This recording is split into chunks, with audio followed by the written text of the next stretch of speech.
Hi CAT aspirants, welcome to Placement Grid. Today we are in conversation with Ashwin H, who is one of the top 10 candidates scoring 100 percentile in CAT 2019. Ashwin will share how he prepared for various sections, LRDI, verbal and quant. According to Ashwin, mock and their reviews made exponential difference in his preparation. He has talked about the parameters and how one shall review their mock examinations. At the end, he has also shared some very useful tips that gave him the edge in his preparation. To be honest, as an MBA myself, I wish I had known these tricks earlier, but it is not too late for you. So let's jump right into it and watch Ashwin share his CAT experience. Cheers. Hi everyone, my name is Ashwin. I'm one of the 100 percentilers in CAT 2019. I am an electronics and communications engineer. I graduated in 2019. My CAT score was 100 percentile overall, with a 99.99 percentile in verbal ability and reading comprehension, and a 99.99 percentile in DILR, that's data interpretation and logic reasoning. I also had a 99.84 in quantitative analysis. So this is my second attempt at CAT. I had a 99.36 percentile last year. That's CAT 2018. But unfortunately, I didn't have any calls, and whatever I had, I couldn't convert. So let's talk a bit about CAT, and then I can tell you how I prepared for CAT and subsequent processes to get into a top B school. I have an admission from Indian Institute of Management, Ahmedabad. A bit about CAT. CAT is primarily three sections: verbal ability and reading comprehension, quantitative analysis, and data interpretation and logic reasoning. So CAT is it's the first step towards admission to the best B schools in the country, the Indian Institute of Management, as well as a few non-IIMs as well. I started preparing for CAT 2018 in Jan 2018. So I was a classroom student of time at that point. The first thing I did was I took a mock just to see where I stand with respect to the three different sections. And at that point, I realized that my biggest area of concern was LRDI, because I couldn't make head or tail of the section. While Quant to an extent came to me naturally, so did verbal. I was an avid reader, so understanding and comprehending passages wasn't an issue for me. But LRDI, on the other hand, there were questions which I'd never seen before, so it was completely new to me, and hence that's where I spent most of my time, at least in the initial few months of preparation. So I broke my preparation to three different parts. The first was concept building, that took around 3 to 4 months. The next was basically practice for the next couple of months, and then mocks and analysis. So in the first concept building stage, I was a classroom student at time. So I used to attend classes and I followed the classes through. Slowly I started and then solved problems at home. I soon started going ahead of the classes. So then I stopped attending classes, and I used to go every weekend to the center and ask all the doubts I had with all the questions I solved the previous week. So that was how I started preparing. So my preparation for the three different sections were completely different. So in LRDI, like I said earlier, it was my weakest section. So that's where I had to spend more time, or rather it was very new to me. So I spent a lot of time with the modules. I solved every single question in the module over 3 to 4 months. Once my basics were strong, I started solving past year papers, etc., question banks, where I was just trying to get a feel of all the different types of questions. So one thing which I did was I started every time I look at LR or a DI question, I started putting it in forms of grids. This kind of helped me visualize the data better, and over time LRDI went on to become my strongest subject. So the major advantage with LRDI is that it can be easily improved with practice. It's not a subject like quant or verbal where you have to have an innate understanding of math or English. Here it's all logic. You just have to get that. Uh, the idea has to click at that moment. So the more variety of problems you solve, the better equipped you are to face an LRDI paper.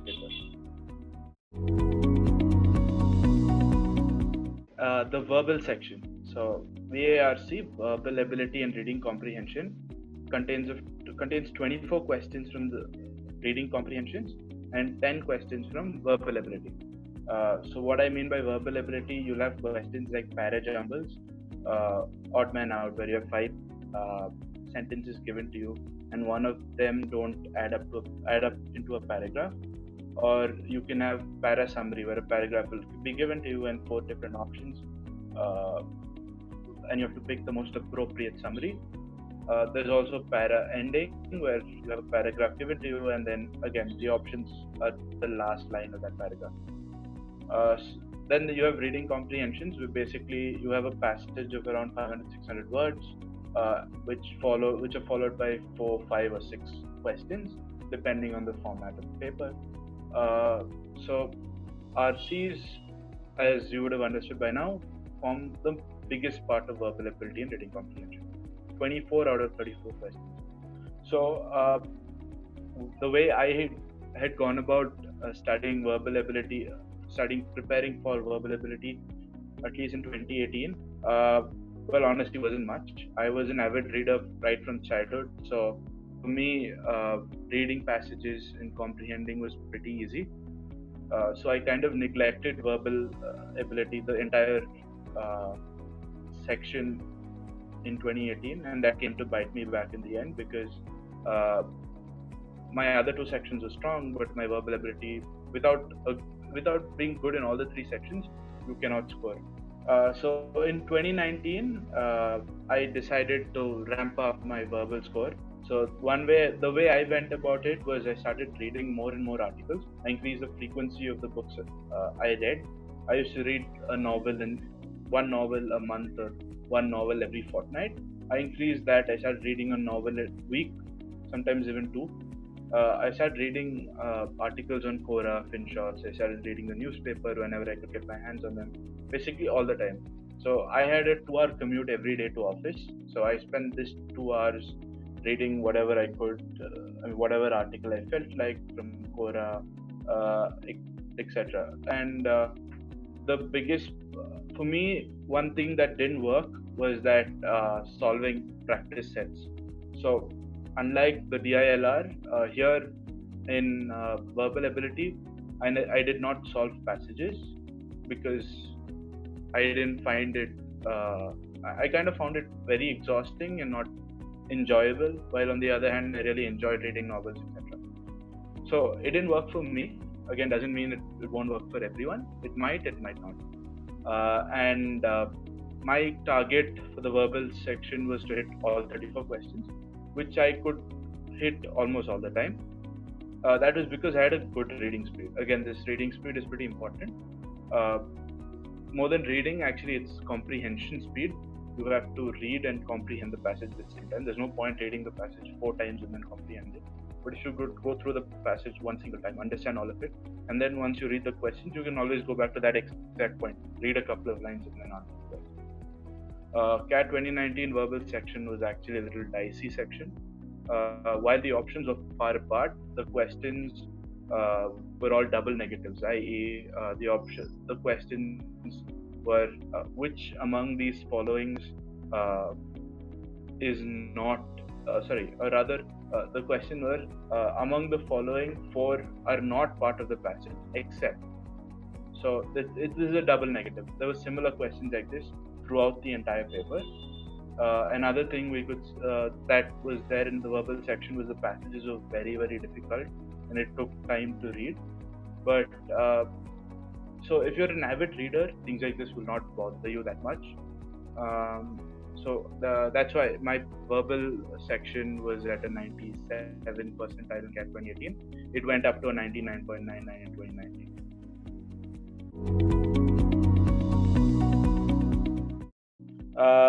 Again, I had a pretty strong base in the quant section, which meant that when I started preparing for CAT 2018, Quant, I was already pretty decent at Quant, and I didn't spend too much time going through the theory. I started solving straight away. I spent time practicing all the different all the different chapters. I also spent time, solving previous year mock papers so that I get an idea of the toughness level, etc. And I depended a lot of my quant section in 2018. Unfortunately, CAT 2018 had a very tough quant paper, which meant that I couldn't score as much as I wanted to. And so CAT 2019, in fact, quant was one of my weaker sections because I spent lesser time focusing on my strengths, and I spent more time focusing on my weaknesses, trying to fill up those gaps.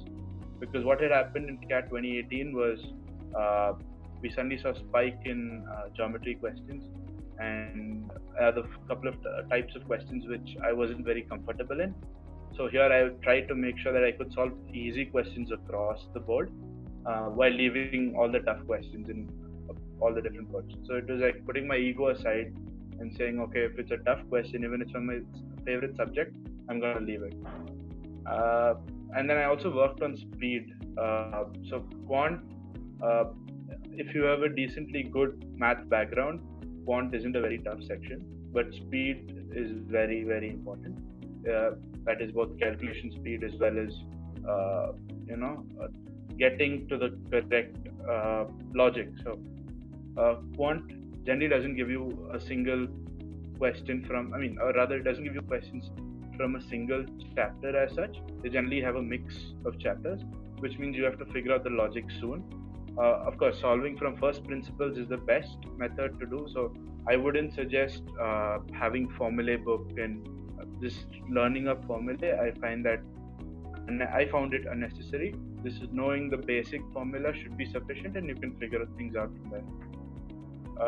That's pretty much it. I spent the first 2 to 3 months. I used to go to the coaching center for the first couple of months. After which, again, it was just doubt clearing where I went to the coaching center for. The rest, it was always solving questions as much as I can. Pretty much.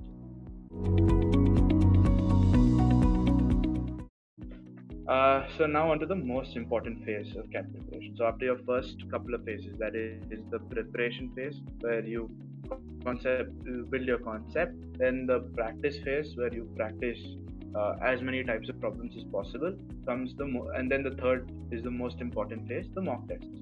So here, once you're done with your concepts, once you're done with solving a few questions, now you need to gauge yourself. Where do you stand among your peers? So mock tests are the best way to do that. So most of the famous mock tests anyway, and this is generally the most serious crowd that you'll find. So if your performance in the mock tests, there's a good chance that this mirrors your final CAT performance as well. So personally, I started in my CAT 2018 preparation, I took around 25 mocks. That was pretty much it. And in CAT 2019, I realized that you have to have a variety. Sticking to one single mock series I felt was insufficient. So then I took time and IMS, and I did around 40 mocks in total.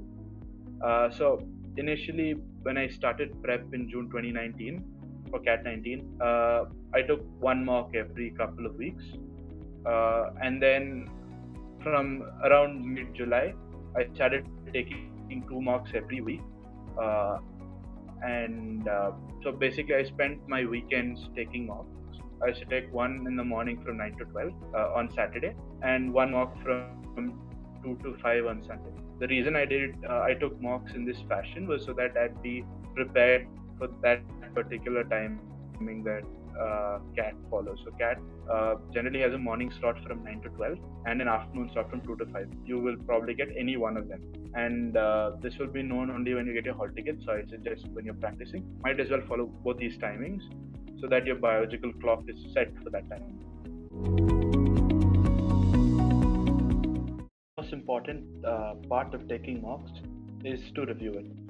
So if you take a 3-hour mock, you need to spend another 3 hours just to review the mock. How you review it and what you get out from it is what builds your next strategy. So for me, I broke down my mocks, or rather, I judge my mocks based on 3 parameters: number of attempts, accuracy, and I try to identify weak areas. So one thing about me was I used to attempt a lot of questions. I even if I get the question down to 2 options, I tend to choose one option. So this is something that I figured out very early on that this is something I had to stop doing because my accuracy was taking a hit, and yet I wanted to push my attempts up. So that's when I had to start working on my weak areas where I couldn't solve, or these are areas where the problem looks ambiguous, or rather I get into the problem, spend a couple of minutes, and then realize that it's not going anywhere. So those areas I revisited, and then I prepared again. I solved questions on them, and then came back for the next mock.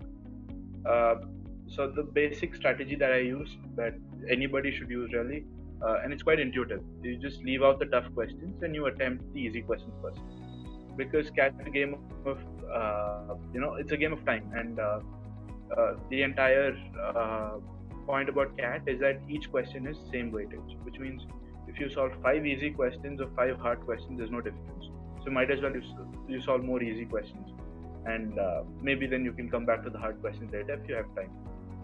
So now this is not that easy, even though it sounds very intuitive. It rarely happens, majorly because you look at some questions and you gauge them to be tough when they might have actually been easy, or vice versa. So to do this, you have to again practice a lot, so that you look at a question and you know whether you can do it or not. Also, during analysis is when you figure out, okay, I spent 4 minutes on this question, but I couldn't get this right. Then you realize you have to try and figure out why. So first you solve the question after the mock is over. When you're analyzing, you just solve the question and you see how long you take at that point. If it's a question that takes you 5 minutes without time pressure, that means it's a question which was in the tough category. You should have left the question. Or if it's a question where as soon as you looked at the question, you got the answer when you're looking at the question after the mock, that was a question you should have hit and you didn't. So these are the kind of things that I did. Other than that, weak areas, again, I figured out in verbal that my biggest issue was my accuracy used to fluctuate, and there was no real pattern initially. But when a week before CAT, I started analyzing all my verbal papers. I made a spreadsheet, and then I put in all the different type of questions and where I got with how many of them right, how many of them wrong. So that it's at that point where I realized that para jumbles, para completion questions, my accuracy was very low. While in RCs, my accuracy tends to be a little better. That is mostly either I get the entire passage wrong, or I get just 1 or 2 questions in the entire passage wrong, which means most often either I didn't understand the passage completely properly, or rather I might not have spent enough time on that passage. Another issue which popped up during my analysis was in my math. My geometry was very weak. So then, even though I worked on geometry, it was still my Achilles heel. So eventually, I decided to change my strategy itself, and I started leaving geometry questions to the end, even the easy and the tough ones. So I used to do a couple of readings, solve all the easy ones first, medium ones, and then I used to go into geometry, easy ones, medium ones, and then the tough ones if I have time. So again, I have to reiterate, solving mocks is not enough. You have to review them. Take time, review, analyze, figure out weak areas, why your mock didn't go as well as it should have, and work on them. Silly mistakes is part and parcel of this entire process. So if you get silly mistakes, it's not something you have to worry too much about. But if you see a lot of silly mistakes, then maybe your mistakes aren't so silly. and you have to work on why that such mistakes are coming up. Other than that, one other part of the review which I feel people should spend time on, at least which I spent time on, was that in the paper I tried to figure out how many of the questions I left out were questions I could not solve anywhere. So this gave me a judging parameter. So I could judge the questions I left out were tough or not based on this, because I spent time after the exam solving it, and then I tried to figure out whether I left the correct question or not. Eventually, towards the end of my preparation, that's in the last few mocks, I started seeing that all the questions I left were tough, which means that my strategy was, becoming better and better. What did I do to push my score from a 99.36 to a percentile? So the first thing I did was I analyzed my 2018 CAT. What did I do wrong? What did I do right? So I realized that I was overly dependent on my DILR and my quant section to give me that final push. So in 2018, my DILR accuracy had gone for a toss, and even though I thought I did pretty well, I ended up scoring a miserable score in DILR. But in quant, because of the paper being tough, I didn't get that push either. And my verbal, something which I had neglected in 2018, obviously it couldn't go higher than that score that I got. So what I realized was that I had to work more on pulling all my three sections to the same level. And in the sections itself, I realized that there were areas where I have to improve, because I just couldn't work on the questions on the section that I was strong at. I also had to work on the sections, or rather I had to work more on the section that I was weak at. And what I did right, I think overall my preparation was pretty solid. So even after the LRDI, the issues that happened in LRDI, I didn't expect that quant paper at all. It was very tough when compared to the previous year. So I had an issue where 15 minutes into the quant section, I had attempted barely a couple of questions. So I got tensed, but I managed to recover from it. I ended up solving around 20 questions in the end, but that panic shouldn't have happened at all. So that was another area I wanted to improve on. So basically the pressure had gotten to me, and I wanted to make sure that doesn't happen in CAT 2019. So the first thing I did was I spent more time on verbal. I already told you how I prepared for it, but I wanted to make sure that improves as well. Then the next major, this is a trick I used to induce pressure onto me when I was attempting mocks. So I started leaving out the last 10 minutes of verbal and the first 5 or 10 minutes of quant and DILR. What this made me do, and it takes a bit of mental strength not to actually go back and solve. This was majorly done so that I feel the time pressure during mocks. Even if the mock's easy, if you have only 50 minutes, it really gets tough.